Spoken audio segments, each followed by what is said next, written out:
तो hello guys, welcome back to my mini blog. तो सब दिन भलिया बाहरी पड़ना आम कॉलेज जीवार लगी। तो चलो जिमा। तो कॉलेज गला बाटे पड़ी जाए शिव बाबा मंदिर। तो आम दर्शन करी गुरा कर बाहर सु कॉलेज। तो चलो जिमा नो।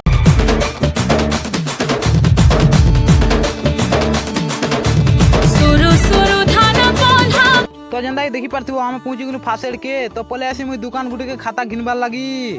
तो खाता खुता घिनी गुना करी चलो जिमा कॉलेज। तो देखी पार्थिव कॉलेज की भी मुई पहुंची गनी न। तो चलो जिमा भीतर के। तो देखी पार्थिव एटा हमर कॉलेज। तो मुई जाऊँ एबे ऊपर के। तो ऊपर के आसिक देखसी जे मोर दोस्त डांस प्रैक्टिस करूथीसी। तो देखो डांस।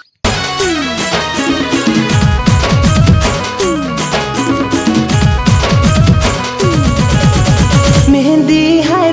तो मुई पले आसी क्लासरूम के। दुई तीनटा क्लास करी गुरा करी तार संगे जासी 10 गुटे टेस्ट एग्जाम। तो देखो मोर रिजल्ट। क्लास रे लागुथीसी पढ़ी पढ़ी बोरिंग। तो पले आसु आमे दुकान आड़े टिके पीबार लगी स्ट्रिंग। तो स्ट्रिंग दुईटा मांगी मुंगा करी आमे पी पुआ करी फिर पले आसु कॉलेज। कॉलेज के आसिक देखसी जे हमर हे जीतीसी ना छुट्टी। तो चलो जिमा न। तो मोर वीडियो भल लागुची बोले सपोर्ट टिके करो। तो ई वीडियो नेत किनो बाय बाय।